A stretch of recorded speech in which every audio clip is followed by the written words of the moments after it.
ഇതിന് മുൻപ് ഒരു പ്രാവശ്യം കടലിലൂടെ വേലിയേറ്റത്തിന് ശേഷം നടന്ന് ദൂരം ഒരു 1.5 കിലോമീറ്റർ പോയിട്ട് അതിന് ശേഷം നമ്മുടെ ഡീപ്പ് സീയും കാണാൻ പറ്റുന്ന ആ ഒരു എക്സ്പീരിയൻസ് മുൻപ് ഷെയർ ചെയ്തിട്ടുണ്ടായിരുന്നു. പക്ഷേ അതുപോലെ തന്നെ ഇന്നും ഒരു പ്രാവശ്യം കൂടി പോയപ്പോൾ എടുത്തൊരു വീഡിയോ ആണിത്. ഞാൻ ഓർത്ത് ഇവിടെ ഷെയർ ചെയ്യാമെന്ന് കരുതി.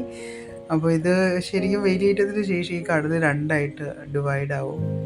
ഏകദേശം 1 കിലോമീറ്ററോളം നമ്മൾ സഞ്ചരിച്ചാൽ മാത്രമാണ് അടുത്ത ഡീപ്പ് സീയുടെ അടുത്ത് എത്താൻ പറ്റുക. അപ്പോൾ ഇവിടെ നിന്നൊരു കമ്പരാഗി എന്ന് പറയുന്നൊരു ലോക്കൽ സ്റ്റാഫ് ഞങ്ങളുടെ കൂടെ ഉണ്ടായിരുന്നു. അപ്പം കുറേ സ്റ്റാർ ഫിഷിനെയും പല കളറിലുള്ള ഒരുപാട് വെറൈറ്റി ആയിട്ടുള്ള സ്റ്റാർ ഫിഷും അങ്ങനെയുള്ള കാര്യങ്ങളൊക്കെ ഇന്ന് ഞങ്ങൾ കണ്ടു. കൂടെ ഉണ്ടായിരുന്ന എല്ലാവരും അത് കണ്ടു വളരെ സന്തോഷത്തോടുകൂടി അതിനെയൊക്കെ നോക്കിക്കണ്ടു. ഭയങ്കര അത്ഭുതമാണ് വെച്ചാൽ നമ്മളുടെ കേരളത്തിൽ പല കടൽ തീരത്തും പോയിട്ടുണ്ടെങ്കിലും നമ്മൾ ഇതുപോലത്തെ വലിയ സ്റ്റാർ ഫിഷിനെ നമ്മൾ കണ്ടിട്ടില്ല. ഇത് സീ മെലൺ എന്നാണ് പറയുന്നത്. അതിൻ്റെ ദേഹത്ത് കുറച്ച് മുള്ളു പോലെയൊക്കെ ഉള്ളത് കൊണ്ട് നമ്മൾ അതിനെ ടച്ച് ചെയ്തൊന്നുമില്ല.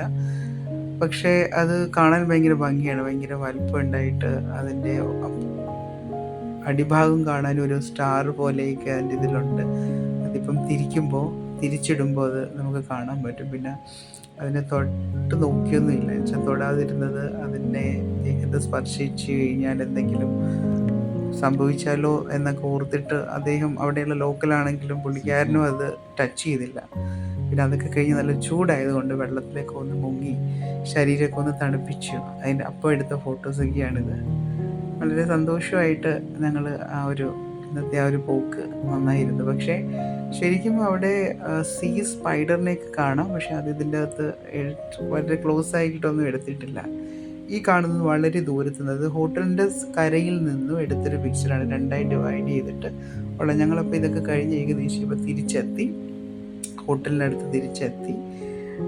ഞങ്ങൾ അവിടെ ഹോട്ടലിലെ സ്വിമ്മിംഗ് പൂളിലേക്ക് ഒന്ന് ഇറങ്ങി കുറച്ച് നേരം ഒന്ന് റിലാക്സ് ചെയ്ത് രാവിലെ തന്നെ പോയത് കൊണ്ട് നല്ലപോലെ എൻജോയ് ചെയ്ത് എല്ലാവർക്കും കാണാനും പറ്റി. നല്ല അടിപൊളിയായിട്ട് പോയി വന്നു. ഈ വീഡിയോസ് എല്ലാം എല്ലാവർക്കും ഇഷ്ടപ്പെട്ടെന്ന് കരുതുന്നു.